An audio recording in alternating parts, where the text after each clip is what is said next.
Hello, and welcome back to the On the Real with Andrew podcast, where me and my revolving group of friends discuss any and everything in the world of film and TV. I'm your host, Andrew Washington, and joining me today is a friend who was just here with us, Josie. Hello. Hello, thank you for having me again.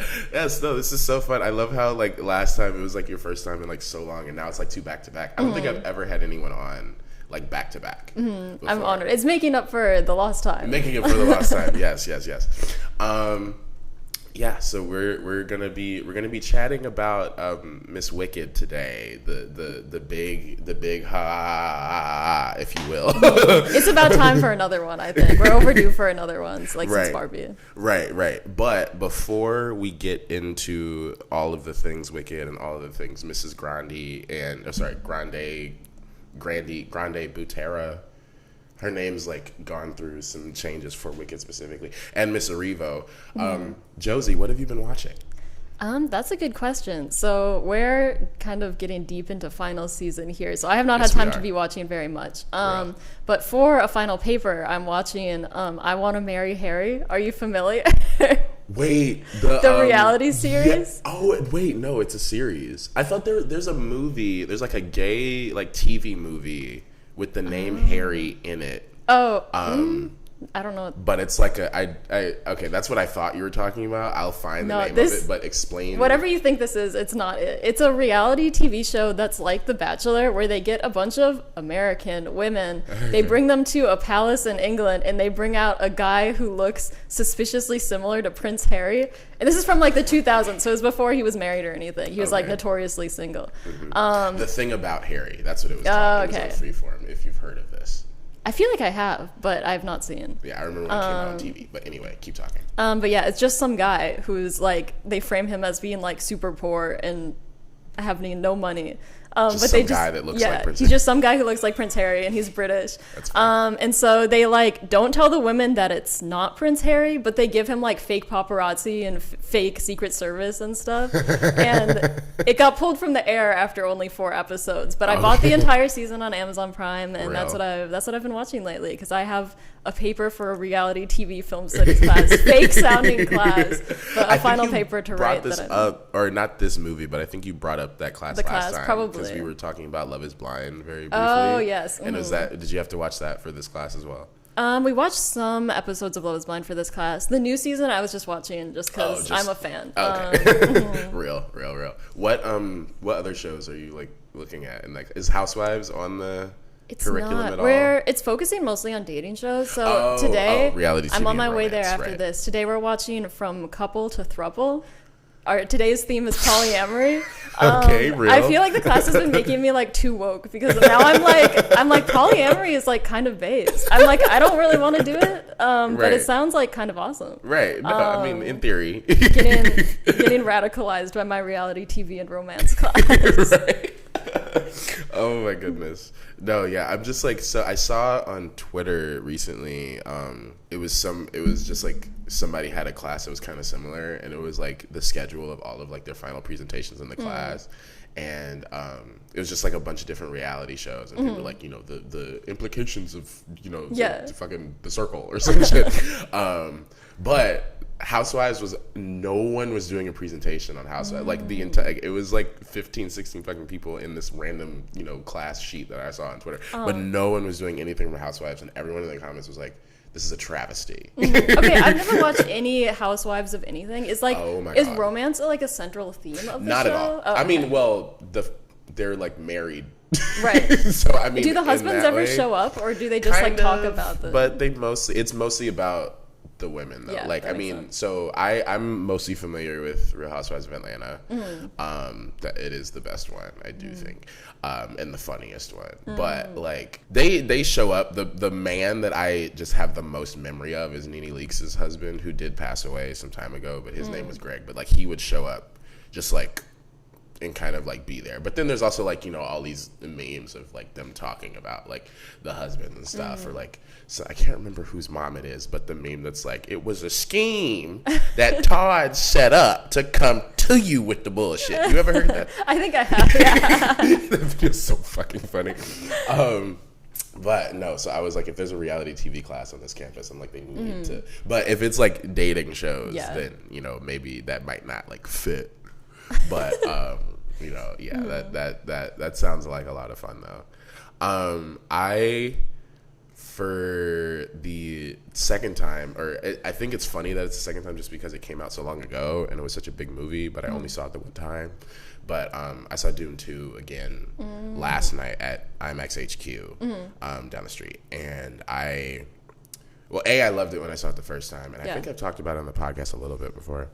It is such an expertly crafted movie. Like, obviously, it's been, like, mined and talked about so it's literally fucking Dune. Like, it's, new Star Wars, whatever. But seeing it, like, on that screen and, like, knowing how, like, because I remember when I saw the first Dune, I saw it at IMAX HQ, and they, before the movie, the person came out and he was like, all of like the movies that are like filmed in IMAX and like get like edited and like finalized here or whatever, and they were like, the movie you're about to see was like edited in the seats that you're sitting in right now. Oh wow. And I was like, but it kind of frames the movie in the sense that this is the optimal experience for watching it, because it's like, this is like how like what they were looking at to make it. Knowing that, and like I was just like fully able to immerse. You've been there, yes? No, I haven't been there. Oh my God, you have Every to go. time I've had like an opportunity to go, something has come up and I haven't been We able almost to. went for Wicked out. Actually. Well, we didn't get kicked out, but our tickets got canceled because they said film independent, not a real guild. Even though it was on the list of guilds that count. Yes, but okay, whatever. I remember this, yes. Yeah, whatever. Wicked not getting nominated for any Independent Spirit Awards, I guess. They're having a screening for it, I think today at IMAX. I like signed up for it. I'm not going, but because I've already seen it twice. But regardless, anyway, though, every aspect about Dune 2, I think, succeeds like so insanely like high and well. I am interested in like its awards prospects, and I want to like hear what you think, just because I think it will do well, but its March release is obviously, I think, actively working against it right now. And also the challengers of it all, just because of the Zendaya. I think when people are thinking Zendaya this year, they're thinking challengers. And if they're thinking Timothée Chalamet, they're thinking a complete unknown. Right. And especially because, recency bias that's about to come out. Even though I think the first like industry screening for it was last night, and I've heard it's like, all right. For like it's good, a complete unknown. Yeah. I've heard it's like good, but not like stellar. It's a biopic. Yeah, that's what I've been thinking about it, because I'm like, everyone's saying that this is like the movie of the year, but I'm like, it seems like just a biopic, of which there have been several this year. But as a big Timothée Chalamet fan, famously, I'm holding out hope. I think it should be good. I'm actually I'm putting this on the mic. I'm skipping class to go to a screening for it the week after Thanksgiving. For real? It's like in Burbank on like the middle of the day on a Thursday. And I'm like, fuck it. But no, I just want to say that Dune is like visually probably the best movie of the year, and also just one of my favorite movies of the year. It's not my favorite. It's still Nickel Boys, started Dune, but it did come up from like number 5 to like number 3. I think it's so good. I think that it'll at least get a Best Picture nom. I think it'll get a lot of, if not, it should get wins in the technical awards. That's what happened with the very last least nominations for it. But I really hope that I'm gonna not be able to say this name, Denis Villeneuve. Yes. I really hope he gets a Best Director nomination, because he just like deserves it. Did he get one for the first one, or? I don't think so, because I was just reading. This was my source is Twitter, but Josh Brolin said that he would quit acting if he doesn't get a nomination for this one. I think because he didn't for the part 1. Okay. And you know what? Now that we're talking about it, I think I remember him not, because it was that was a big thing about, or I know like come Oscar nominations and stuff, people look at like specifically what nominations the Best Picture nominated movies get, just because that like all of the different awards, like the different guilds vote for their specific awards, and so it's like if it has widespread appeal, then it's more but the director category is often a big indicator of it, or at least a nomination for the director category. That's like and there's the like movie. but there's like I remember, was it like I think Bradley Cooper didn't get nominated for A Star Is Born, and I remember that was a big thing. Denis for Dune.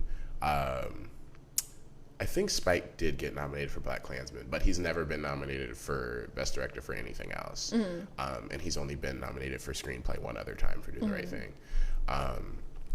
And so just like all those kinds of things. So, but now that we're talking about it, I think the first one didn't. But like he definitely deserves it for Dune 2. Because he's also just one of my favorite directors. Yeah, same. Yeah, Arrival is... Have you seen Arrival? I feel like every time I bring him up... Yeah, I saw it like a long time ago. I need to rewatch it now that I have like developed frontal lobes and like film taste, but I liked it back then too. It became one of my favorite movies when I saw it then, but I've rewatched it several times. But I actually watched it over the summer, and I still maintain that it's one of the best and smartest movies that I've ever seen.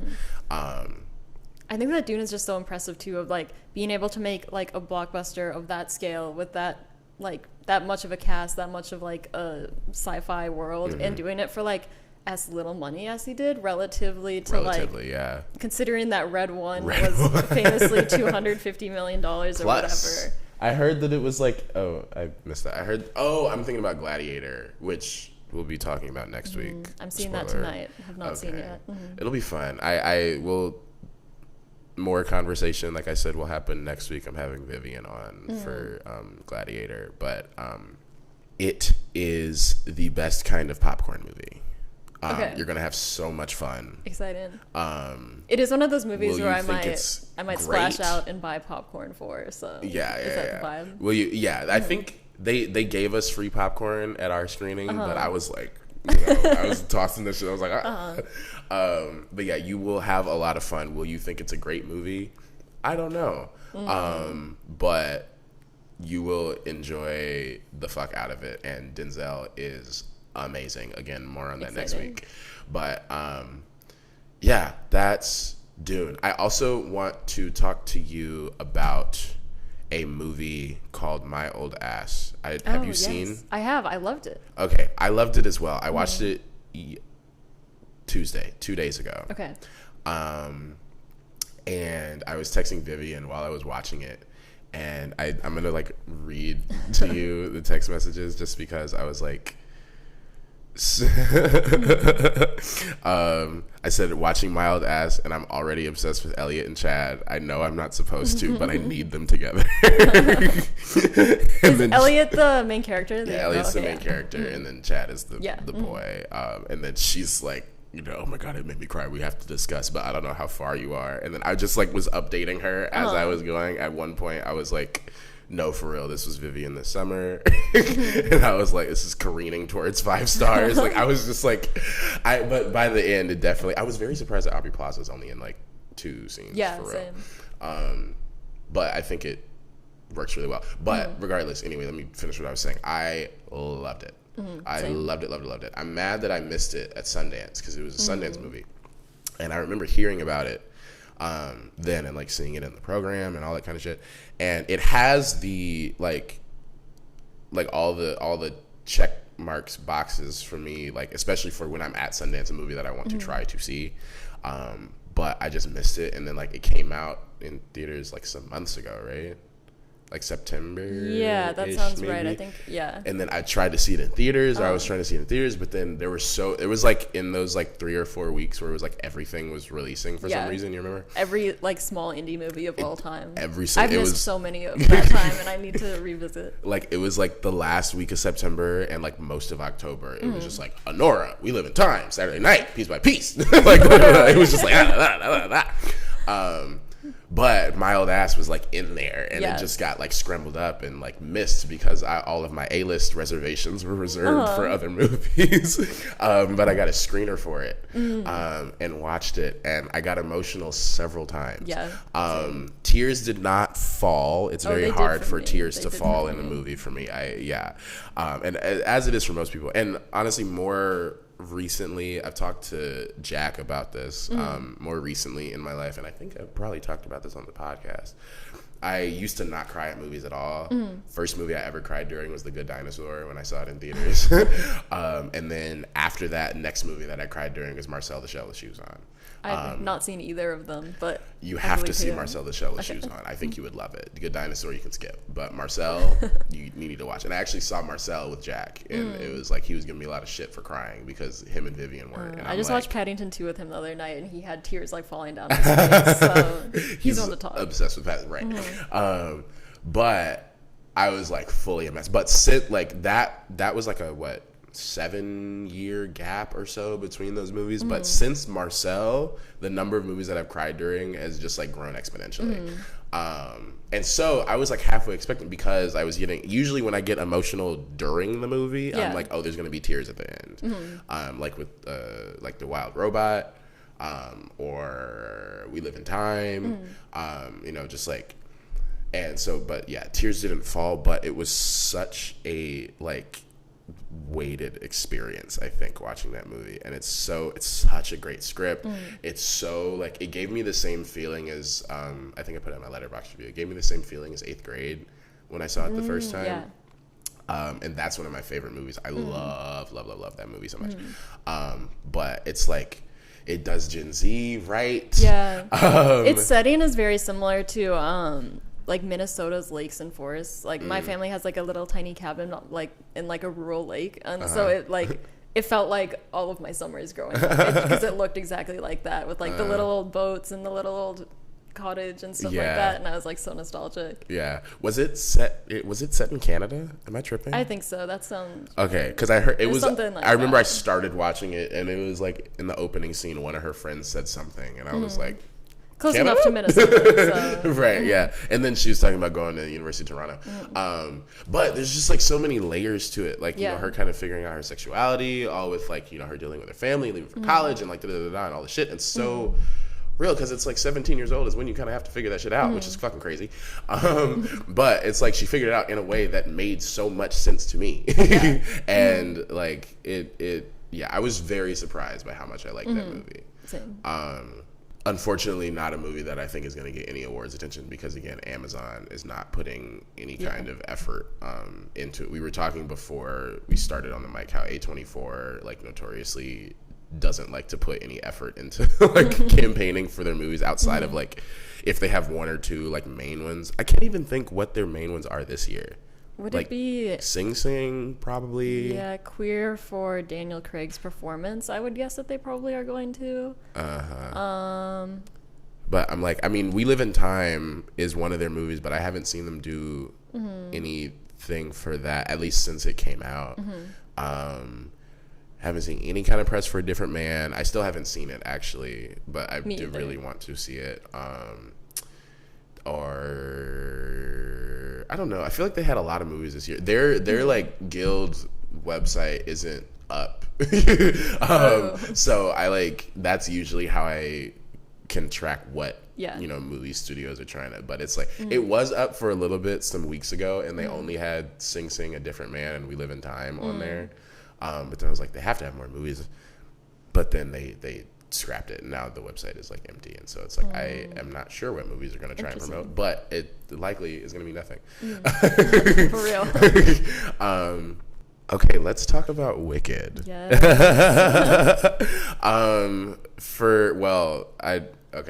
I'm trying to think how to just briefly explain Wicked to someone who like has never like had. If you haven't seen like The Wizard of Oz, it's like impossible to explain. Right. As long as you've seen The Wizard of Oz, you kind of know what Wicked is about. The Wizard of Oz. Right. Either The Wizard of Oz or The Wiz or Wicked on stage or The Wiz on stage. Read the book. Read either book. There's several books. There's several books. There's televised live productions. There's so many different ways for you to know. I was a Wizard of Oz child, and I feel like I've like read / seen all of them. For the most part. Period. Yeah, no, I was a Wiz child. But so I have that feeling on that. And I was also a Glee child. And so I've heard Leah Michele sing Defying Gravity many a time. But for anyone that might not know, for whatever reason, Wicked is basically the origin story of the Wicked Witch of the West and Glinda the Good Witch. and just like how they met and what their situation is. That's the easy thing. Yeah. There are a lot more nuances to the story that I didn't expect, just because I have not seen the stage version of Wicked, surprisingly. And I say surprisingly because my family is like as close to a theater family as you could get. Like my brother was the only one that was like that acted in plays, but like my sister did like work like theater tech and stuff like all through high school. My dad, production designer, he does he does actual stage plays and events. And then like my parents, when they first got married, they worked at a theater company for like a decade. And so it's like we used to like go to like plays there like often, or because like after they left, they'd still get like, complimentary tickets and stuff because they were still friends with a lot of people that worked there. Yeah. And we'd like go to all like the touring shows that would come in Atlanta. It was like we went to a play probably at least once a month, once every 2 months or so. Like it felt like I was like, oh, I've seen everything. Somehow missed Wicked though. Somehow fucking missed Wicked. I've seen falsettos and I've not seen Wicked. Do you even know what falsettos is? Exactly. Because I don't come from a big like theater family. Like my parents like theater and like I like theater as well. But like it would be like a thing where like maybe once or twice a year we'd go see whatever was touring in Minneapolis at the time. Oh, okay. Wicked just happened to be because I was such a Wizard of Oz child and my mom really liked the book and stuff. They came, and so I went with my mom and my aunt, and it was like very special to me as like an 8 or 9 year old or however old I was. Yeah. No, I was talking after I saw this, and I swear we're gonna talk about how we felt about it, but after I saw this the first time, because I've seen it twice. I texted my sister, or I texted my family group chat, and I was like, Wicked is great. But then my sister was texting me about something that she was cooking because she was proud of it. And I was like, Wicked is really good. And we were just remarking how like in like all of the plays and everything we went to, we're just like, we have no idea how Wicked just like escaped us or like evade, like we're like it's almost like if you are into theater in some way, shape, or form, you would have expected to have seen Wicked. Yeah. Like Defying Gravity is like the musical theater. Yes, song, it is like one of the like right. And so we were both just like, it's kind of crazy that we never have. I'm interested. I think I'm gonna try and catch it it's coming to the Pantages for a few months. I think it's funny they're bringing it to LA right when the movie comes out. Classic Definitely LA intentional, theater activities. Right? Definitely intentional. But I, even in me having not seen the play, but still being like ultra familiar, and outside of my personal like love for Cynthia Erivo and Ariana Grande and most of the cast in this movie, I did love this movie. I've really enjoyed my time with it. I don't think it's perfect. Yeah. But as a musical fan, as a like singing fan, as a like fun movie fan, I had such an amazing time both times I saw it. I think I feel exactly the same way that you do. Excited to get into this. Yes, I remember your Letterboxd review was something about it feels like being at Disney World or something. Do you want to like explain like how? Because I understand what you mean. Yeah. But like we can. Oh, also, the movie will be out when this episode comes out. So a spoiler alert warning. Even though again it's a play that's been around for 20 years in the book and with Oz and So if you don't know that the Wicked Witch of the West is dead, then, spoilers. If you've never heard someone say I'm melting, right, you might be chronically out of popular culture. Right. But yeah, so spoiler alert for Wicked, but it might not be the most necessary thing. But this movie is Wicked Part 1. I won't spoil anything of Act 2 either. Yes, because I don't know what happens in Act 2. But this is Wicked Part 1, so it is the first act of the play, if you're familiar with the play. So in terms of, if you're just thinking about where it starts and ends music-wise, No One Mourns the Wicked to Defying Gravity. 11 tracks, all made incredibly like long for this movie, but I think every sequence works. Almost every sequence works. Yeah, I'm not mad about it. Right. But yes, so explain the Disney World feeling.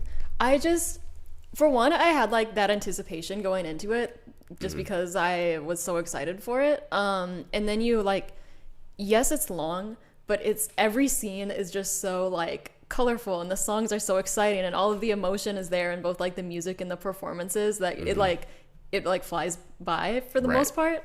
And it's like the sets are so beautiful and it's like obviously not everything's perfect. It'll randomly cut to a shot that's gray and I'm like, what are we doing? Or like there's some goofy CGI, but like even with those like imperfections and like maybe a little bit of a corporate gloss to it, there's still so much like magic and nostalgia and like emotion in it that's how it's like how I feel going to Disney World, because I'm like, yes, it's Disney World, but also it's a very special place to me and I'm having a great time and it's so much fun.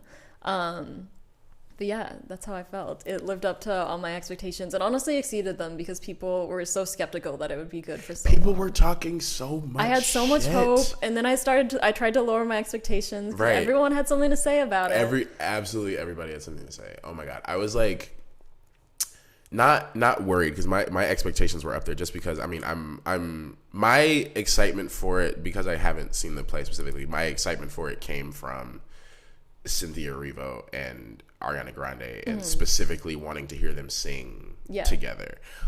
So it delivers on that front, like, you know, amazingly. But if you've been on Twitter or film Twitter, you know that I'm talking like I know you're on film Twitter. A lot of the main conversation about this movie is about the backlighting and the like muted colors. There is one sequence during the dancing through life sequence where I feel like it is backlit horrendously. I do have to say, for sure. Which is so, it's a little annoying to me because that set is gorgeous. Right. And most of the shots of that number look great. Like his choreography is great and like the colors in the set, like for the most part come out really well, and then it'll just cut to something that like is just like a bad shot, and I'm that like, one I don't shot understand. where it's like him and Glenda are like kind of holding that note, and it's like so washed out, like you can't see anything, and that's the clip that they posted on Twitter, and that's the clip that people are talking shit about. I know, and I'm like, they didn't do themselves the favor by posting literally like the worst looking part of this like number. There's certain for the most part I think the movie looks good. There are certain parts like during The Wizard and I, like when she's in the field, I thought that the field looked like, I literally leaned over to Maya, I was like, she sounds amazing. This looks like shit, but she sounds amazing. And like that, and then during Defying Gravity, which we'll get to, God. And our friend in the Letterboxd comments also. But there were like some moments where like the CGI was like wonky or whatever, but it's like not even something that I was like actively focusing on, just because I was so enraptured by everything that was going on in the world of it. And also like there are some things like, or at least some things that obviously were CGI, like the flying monkeys, you know, that I felt like looked like really good. Like those monkeys kind of scared the fuck out of me a little bit. Like, I got jump scared by one. I like fully like jumped and like gave a little yelp. I was like, girl, what's wrong? No, I'm like naturally kind of scary of shit. So like I know exactly what moment you're talking about. But so I jumped a little bit the first time too.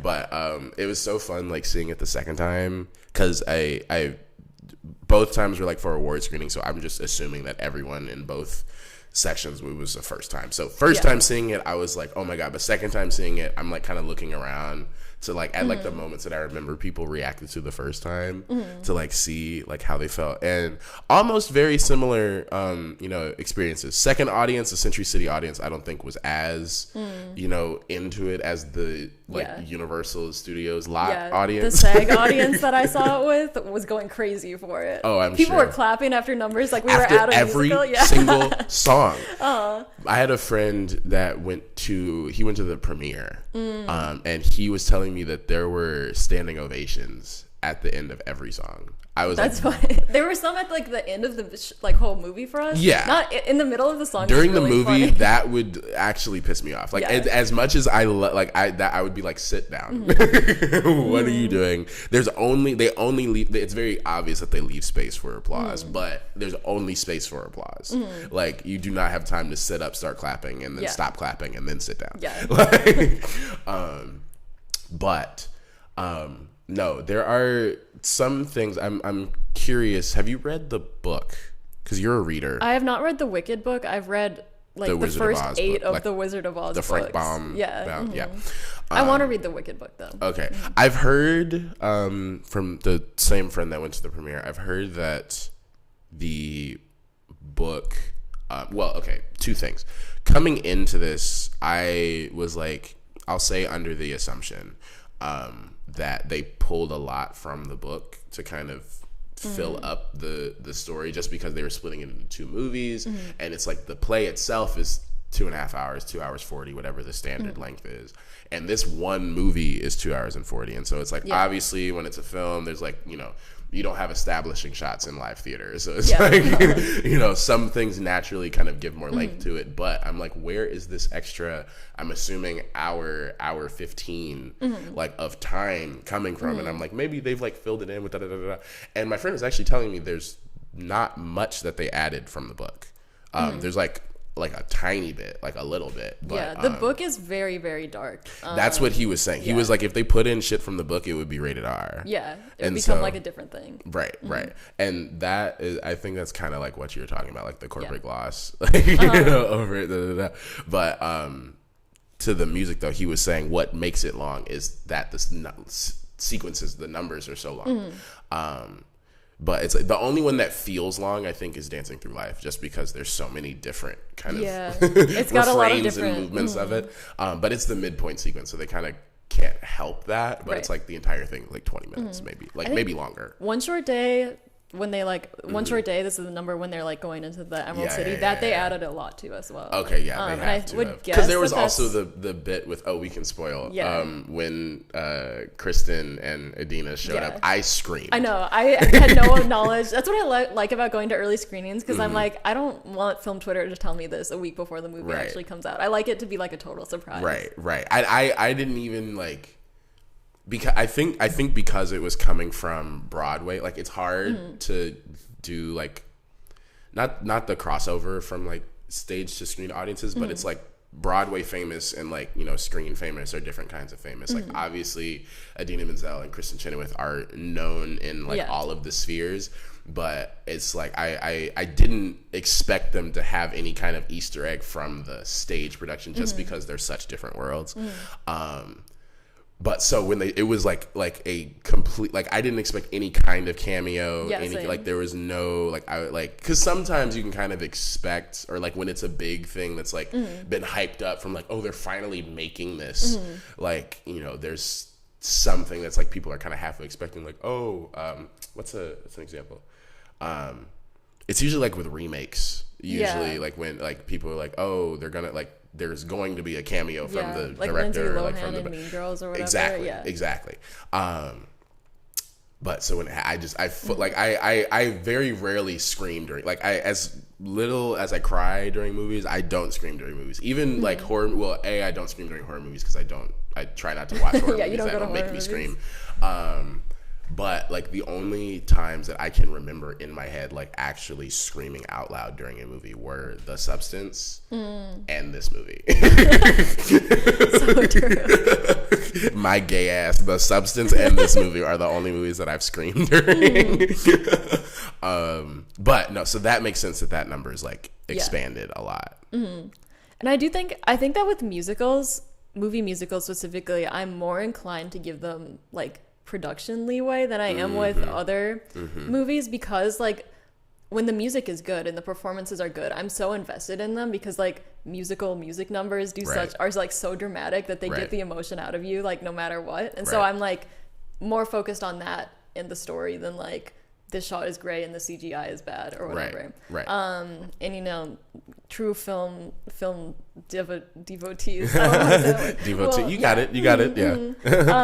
We'll probably say that that's like stupid, but You know what? No, I don't care. It's no, my I get experience it. of watching the movie. I get it. There's certain no, exactly, certain kinds of movies where you kind of focus on different element, like, you know, so, for a musical specifically, I think the production value is definitely something that is like that you have to focus on. But I think that this movie exceeds in that, in the sense. I mean, obviously we knew going in, because a big part of the press surrounding it, like when they were making it, everything was like, oh, all the sets are real and they're singing live, and like they told us that shit from the jump. But I love that you can tell, like, and that you can feel it, like, because it's like, it's so, because sometimes it's like, I mean, other movies where like you can tell, and then like it did, like Les Mis, you know, and it like doesn't work out.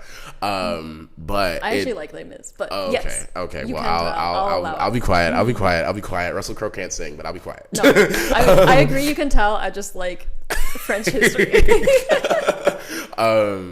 But I during the Q&A that I saw, because you had the actors, right? Yes. Yeah. I had John Chu, or you had John Chu too. Yes. Okay. Well, I had John Chu, but I had a bunch of like crew, like the cool. costume designer and I don't think the production designer was there, but the DP, who also just because we're in college now, they were talking about her and John Chu, they've been friends since college. Like she shot his like student shorts in college. Oh wow, that's cool. That's really fun. And you know, now they're making Wicked, but like DP, costume designer, the sound people, the editor, like it was like people like that. But they were talking a lot about how one of the main I don't know the word right now, but one of the main things that they kind of kept in their brains when making the movie was that they wanted to stick to like the discipline of old Hollywood filmmaking. And like, you know, how like old style musicals and shit were made. I've been getting more into, I say more into, I've just been watching more like older musicals. Like I watched Funny Girl after I saw Wicked the first time, like a couple of days later, because I was like, I need another musical. But like Funny Girl, or like An American in Paris, or Hello Dolly. I mean, two Barbra Streisand movies, but they're so like big, and they're so like massive, and just like all of like every single element kind of comes together, and it's just like this feast for like the eyes, and like that gives me feeling, you know. I mean, just because as someone that like loves the visual art form, you know, I'm like, you know, this is why it's good. You know, I'm like, because it looks like this and feels like this is why it's good. The other shit is like, you know, but it's like, and you got that feeling from Wicked, and I got that feeling from Wicked. That's the point that I'm trying to make. Is that they were talking about how they were trying to like stay in that lane, but I think it worked. Yeah, I definitely agree. Every few years I get like a movie that I like can't stop watching. I don't think I've had one since like Avengers Endgame, back when I was in my Marvel era in high school. Oh my goodness. And this movie is becoming that. I'm like, I'm gonna see it at 9 a.m. on Saturday. Which is crazy. I saw y'all texted that. I was like, 9 a.m. Because I'm like, I've got a busy weekend, but I like need to see it, and I finally convinced Jack that he needs to see it too. So that was the only time we could go. And then I'm probably gonna see it again during Thanksgiving break with my like parents too. I'm probably gonna see it again during Thanksgiving as well. In these dire times of final season, every day I'm like, when can I watch Wicked again? Right. Literally me with the Renaissance movie last year, the Beyonce movie. I think I went 6 times.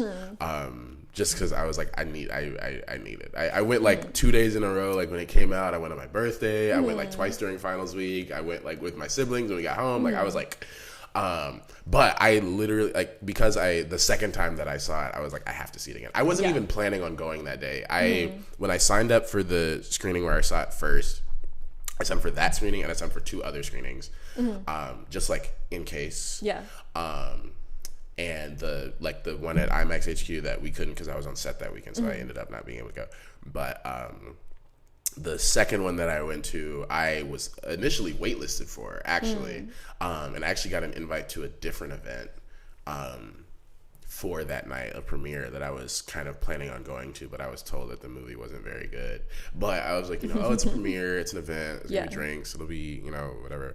And then I was planning on that, and then that morning I got like the email, like I got off the wait list for the Wicked screening, so it was like the confirmation. And I was like, I'm in a pickle because I don't want to see this movie that I'm like planning on going to this premiere for, but it's a premiere event and I haven't been to a premiere event in a while.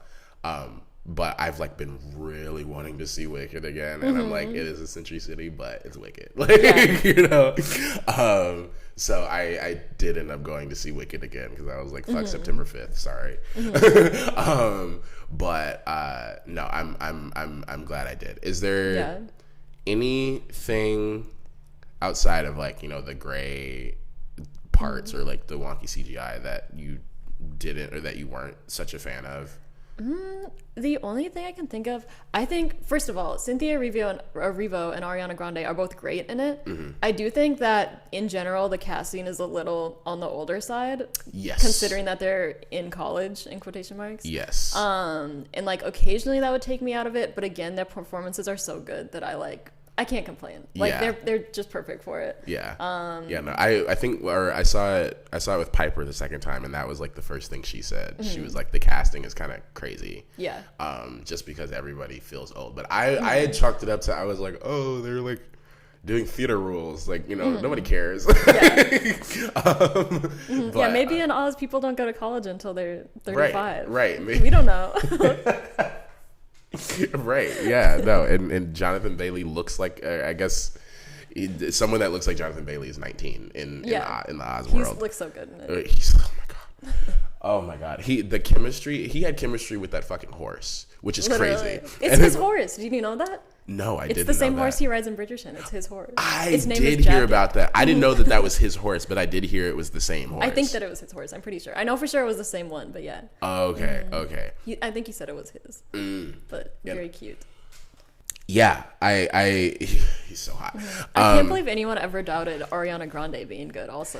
Because that's what I was saying. So she's my favorite part of the movie. I do. As much as I love Cynthia Erivo, and I like, if you know me, I love Cynthia Erivo. I feel like everyone knew she was, for the most part, people knew she would be good. Right. I would hope. I wasn't, well, I have notes about both of their performances. But on the Ariana Grande tip, I don't know that I was surprised by how good she was, or that I like didn't expect it, but I'm more like, well, okay, the reason why I'll say I wasn't that surprised was just because I feel like she's been teed up to be Glinda for years. Yeah. And also she like got her start. People are always like, oh, I can't, like, is she like, I don't know. She got her start on a sitcom and like also doing theater work. So it's like she had all the Broadway ingredients before she was there. on Nickelodeon. Yeah. So like when those are like her background, people being like, oh, she's a pop star or whatever. It's like you're missing a very big part of who she is as an artist. Very key part. Right. Yeah. She was an actress before she was any of that other shit. And so that's part of why I wasn't surprised. Yeah. But I think what I was surprised about was how funny she was. I did not know she was that fucking funny. Like, I mean, obviously, like, you know, yeah, she's funny and like same with Kat, right? Yeah. But like I was like cackling at her, like a lot of her like line deliveries in this movie. And the hair flip like bit, I think is really fun. I mean, it's they use it a lot. They do. At a point, I was like, we get that she flips her hair, but it was funny most of the time. Yeah, though. Like I was, you know, in the one when she has like the wand. Oh my god, yeah. That was really funny. Your impression of it was even better. But no, I was so surprised at how like funny she was, and that's why I thought it was, because my friend who asked me if I thought it was going to be so funny, I was like, well, for context for the mic, I had the friend that went to the premiere, he asked me like so many questions about like my expectations of the movie versus like what it actually was, and he's like an insane Wicked head. So he was like asking me a lot of like in-depth questions, but one of them was like, did you expect it to be as funny as it was? And I was like, I haven't seen the stage play, so I kind of didn't expect it to be funny, but I didn't have an expectation of the kind of humor. Right. I halfway expected it to be some kind of funny because I know it's a musical and it's kind of inherently campy, and you know, I'm like, there's no way the play is not funny at all. So you know, it didn't seem that, you know, off to me, but I was very surprised at her comedic chops in the movie, and so because of that, that's part of why I think she's the best part of the movie. Cynthia Erivo, I love her, and I love her voice. I think every song that she sings on, like vocally, she's like top tier in this fucking movie. The Wizard and I, so good. and I'm Not That Girl. In particular, there was one run that she did in the middle of I'm Not That Girl, just on a like in a verse. It wasn't even like a chorus or anything. It like made me like shake. Like I was like, oh my god. And it hit me the same way the second time too. I was kind of expecting it because I was like, I need that soundtrack. I need that fucking soundtrack. It comes out in like 9 hours as of when we're recording. Yes, I've got the countdown like pre-saved on my Spotify. But and even Defying Gravity, I think she like nailed vocally. Yeah. I think performance wise, and this is something that has come up for me with her in her other movies that she's been in, because this is the first, if I remember correctly, I think this is the first movie musical that she's done. Every other performance that I can think of is just a regular movie. She was in The Color Purple on Broadway. That's what she won her the Tony movie. for. Okay, Yeah. But she sang in Bad Times at the El Royale, which is one of my favorite movies, and I love her character in that. But what I will say is that I think her peak as a performer comes when she's singing. Yeah. And in that, I don't mean that like, her voice is the best part or her voice is like what carries. I think like her performance, like everything that's like outside of the singing that comes when she's singing, I think is excellent. Like during the Dancing Through Life / like Ozdust sequence, that's like probably the best performed scene in the movie. Or during I'm Not That Girl, there's just like the emotion that comes out when she's singing, and it's like I feel like I connect with her character so much more when she's singing. When she's just talking or delivering dialogue, I do feel like she was stiff in some places or points. Part of it is because I think just of how she naturally is and like carries stuff, because I know, or at least from like interviews and just like what I've seen her in, she has a natural like poise and like elegance about her. Like, intentionally she kind of keeps herself like up and like, she talks very and so I think, and even she's talked about how she like always likes to keep her nails done because of Barbra Streisand. And like she changes them all the time, and it's like a whole, but I think that's the only thing that was kind of keeping, and she is the main character. That's kind of why I'm bringing it up. It's just because there's a lot of moments of her just like talking, and not that it's bad. I just think they felt like she was reading lines at times. Now once she starts singing though, I'm like, that bitch is Elphaba, and you can't tell me shit. Like she is like, oh my god, once she started singing. But when she's not singing now, I will also go even further to say, because I was talking about her other movies, I love Bad Times at the El Royale, but like her performances in the other movies that I've seen her in, like she's not my favorite part of said movies. I don't really like the Harriet Tubman movie for different reasons, but like Widows I think is an amazing movie, but that's like, that's Viola Davis. That's the Viola Davis vehicle. Or I don't know that I've seen very many movies of her. She's not, well, because she got her start on stage. Right. And The Color Purple was like her kind of breakout thing, and that was like 2016. Okay.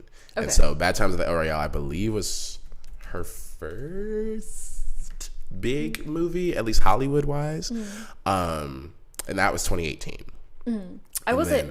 Oh, go ahead. No, you finish. I've been talking. No, I was just gonna say, like a couple weeks out now that I am from like having seen Wicked a week or two or whatever, I will say that the parts that I remember are the same. So I don't think that the acting is enough that it'll like that it tarnishes the movie necessarily, because I'm like, to be honest, I don't even really remember most of the spoken stuff. I'm just like have the musical numbers vividly imprinted on my brain. Right. No, yeah, and that's all that you have to remember, and that is mostly what I remember. I just like my initial feelings from the movie, I remember being like, I think she is an excellent performer when she's singing. Yeah. Because she hasn't been in a movie musical before, I've not seen her perform as a singer. Right. That makes sense. So that I think was what kind of surprised. Yeah, no, she's not her first. Did Widows come out before Bad Times? I don't know. They were the same year. But yeah, so like Color Purple was her first kind of big thing, and then it was Widows and Bad Times and the Harriet Tubman movie. She was in the Aretha Franklin TV show, which I did not like. And then she was in a movie I saw at Sundance. But yeah, so this is her first movie musical. Okay, yeah. But yeah, so it's like, it's not even something that you're gonna like, you know, stick on, and it's not even something that I give the movie a lot of. Like, I gave it 4.5 stars on Letterboxd with a like still, you know. But I just think you can feel that at certain points, and it's not even like all of the time when she's performing. Sure. It's just there are some moments. I'm trying to think if there's one in particular. Oh, okay, like the scene where she gets the letter from the wizard.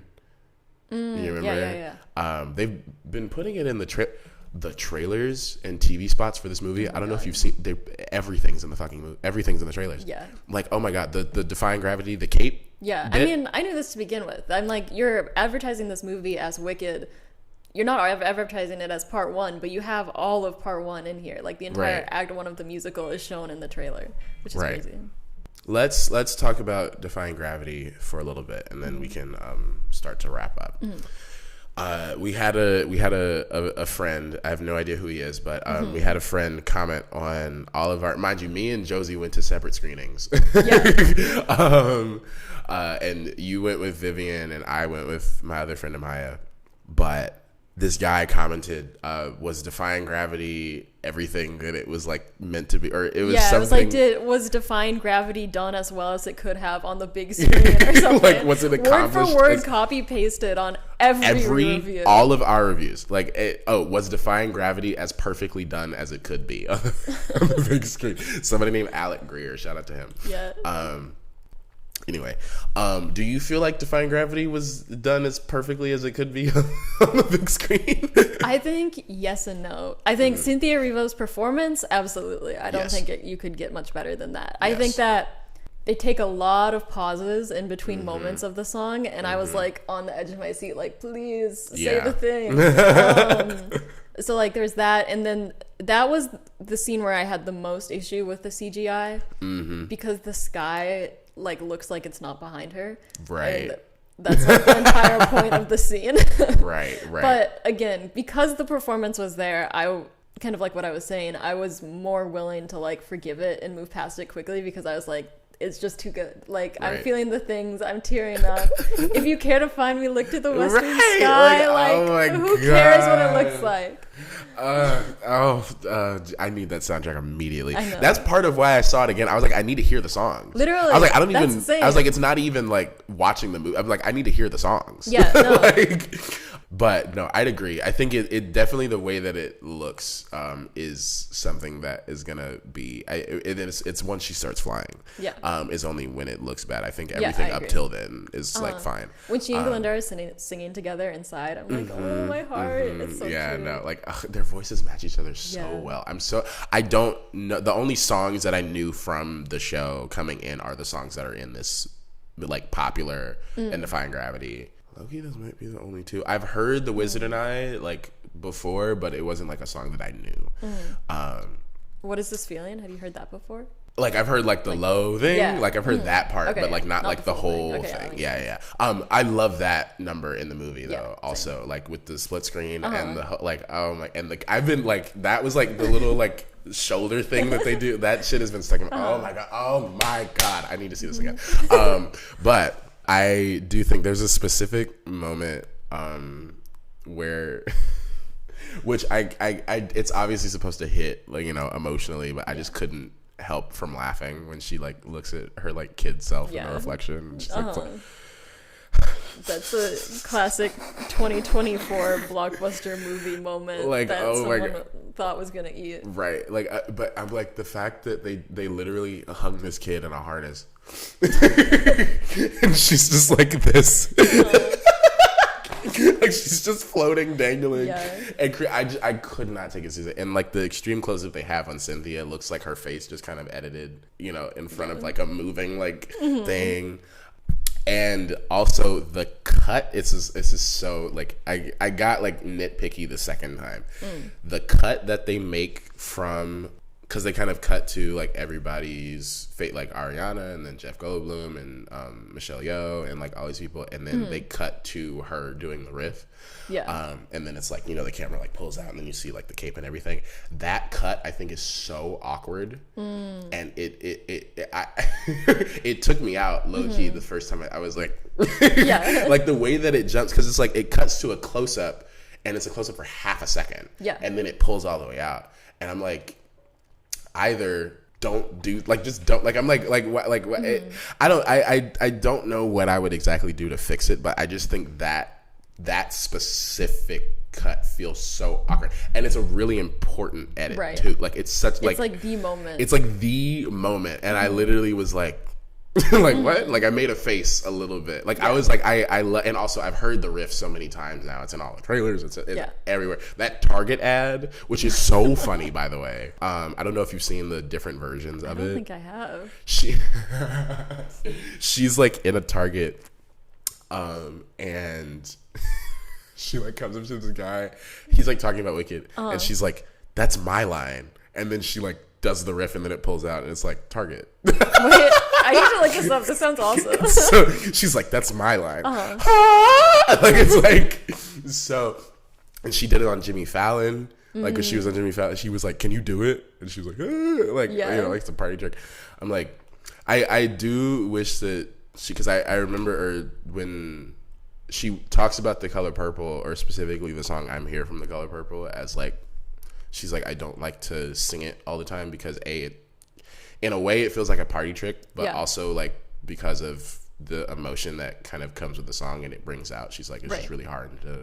And part of me is like, I can't wait until she gets to that with this Defying Gravity riff, because I'm like, girl, why are you singing this everywhere? Like, you know, let us like hear it in the movie. Like, let it be like, you know, I low-key am very surprised that they put it in the first trailer.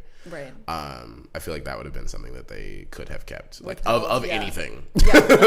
Of anything. Like, you can tease the song, like, we can hear all the rest of it, but it's like that specific part, especially since it's different.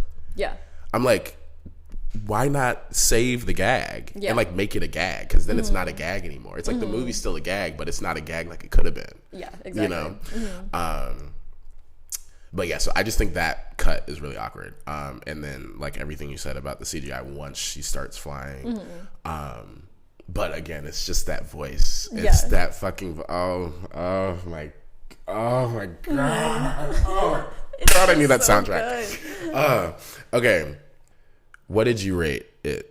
I think I also give it 4.5. I don't do likes, but if I did do a like, I would like it. Okay. I like every movie after I watch it, just like in my heart. So I can't do likes because every movie would have a like. So. Oh, okay. And see, that's kind of me. Like, I'm like, or the like is like if I enjoyed it or not. The stars is like my quality rating, and then the like is like if I enjoyed it. So there's only like a like or not a like option. So it seems like I enjoy like a lot of things. But it's like I have to either like actively think a movie is like boring, either boring, not have really like paid attention to it or felt like paying attention to it, or like think it's bad. And honestly, even sometimes I'll put a like on a bad movie. Yeah.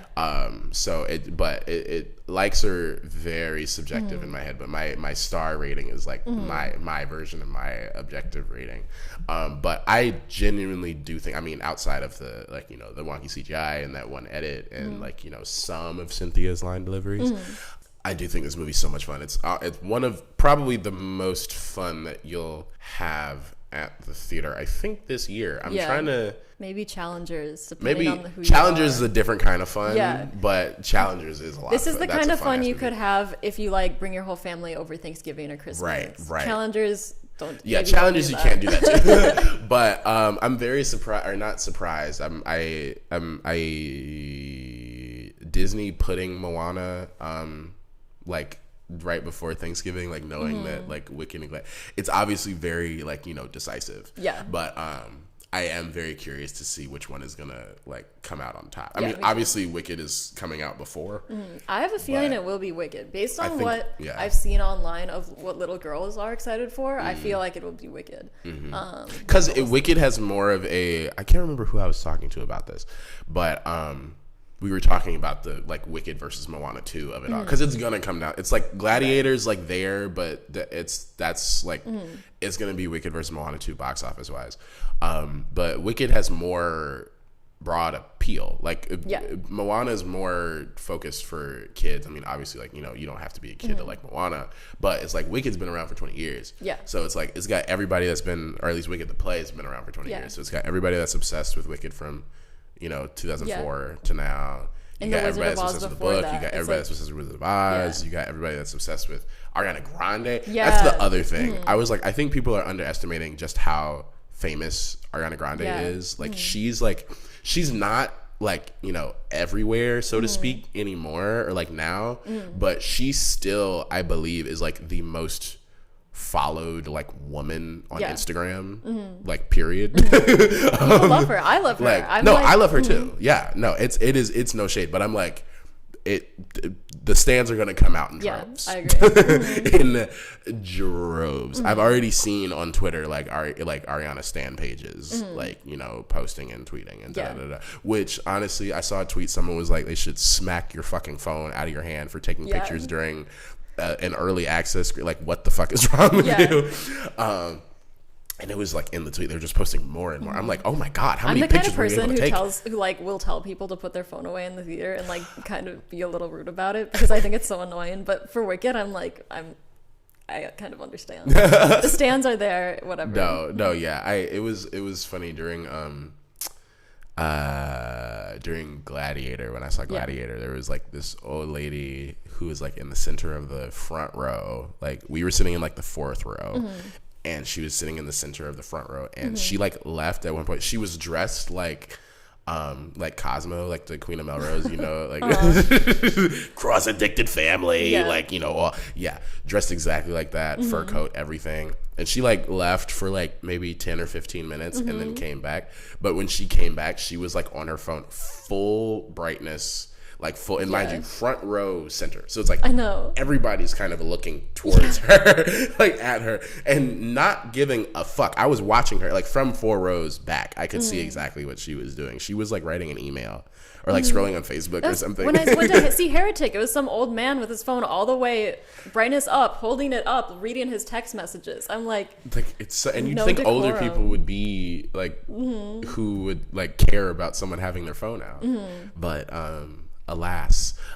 Regardless though, I'm like, if you want all that shit, the sing-along screenings are coming out on Christmas Day. I don't know that I'll be seated for those. I don't know that I'll be seated for those because I feel like that's going to be a lot of annoying people. No shade to the theater kids. That was oh yeah, like the Renaissance movie, we didn't even have, because I mean, a lot of us on Twitter though were like, y'all better sit down and shut the fuck up. Like, you know, after you've seen it the first time, then, you know, then it becomes a concert, but still. Anyway, Wicked good, Wicked great. Wicked gonna make $1 billion and probably get nominated for all the awards too. Probably. I am very curious to see about its awards prospects, because I feel like this year just as a whole is kind of, well, there's not, I don't know where things are going, just because I feel like there's a lot of stuff that's not like stellar. You know, like there's very few. I think I've only given like 4 or 5 movies this year 5 stars. I think there's things that are great, but there's nothing that was like last year, how like all the Best Picture nominations were like perfect or near perfect. Yeah, and are still like, you know, The Holdovers is one of my favorite movies. I think, or it's on my favorites list. And just like, you know, other shit like that. Yeah, I do wonder. I think technically, like technical awards and stuff, at least costume and shit. But Wicked, love Wicked. Is there anything, just to wrap up? You did this last time. A movie that you'd want to recommend, or a movie that you're looking forward to. I mean, not or and. Okay, well, movie I'm looking forward to. I will say it's probably. There's a whole Christmas Day lineup of A Complete Unknown, Nosferatu, and Baby Girl. I'm looking forward to all 3 of those very much. I will not be seeing all 3 of them on Christmas Day. But I will. I think I'm seeing Nosferatu tomorrow. Ooh, oh my gosh, exciting. Yeah, I'm cautious. Just, the horror of it all. I've not seen The Witch. I've seen The Lighthouse, and I've seen The Northman. Don't love The Northman. I like The Lighthouse. Yeah. But I haven't seen The Witch. So I haven't seen Eggers do horror. I've seen The Witch, but not The Lighthouse. So I'm opposite way around. Okay. Yeah, cautious, but I've heard great things about it, though. I've heard different things about Baby Girl. I'm very excited for that, though. Okay, and then do you have a recommendation? Because Christmas is coming up, my favorite Christmas movie is White Christmas, the classic with classic. Bing Crosby and Rosemary Clooney and the whole squad. Oh wait, is it? It is, right? Bing Crosby in it? He might have sang the song. I think that it's him. Wait, really? Was he an actor? This sounds crazy, me saying this as like the host of a podcast. Is he an actor? But I didn't know. I thought he was just a singer. Okay, yeah. It's Bing Crosby. Okay. And Danny Kaye, Rosemary Clooney, and Vera Ellen. Classic squad. All of those like classic, like, old Hollywood, like white people Christmas movies, I've not seen. It's worth it. It's so good. No, it's so I'm cute sure. And cozy. I've been told to watch It's a Wonderful Life so many times. Oh yeah, I need to rewatch. But I like my family's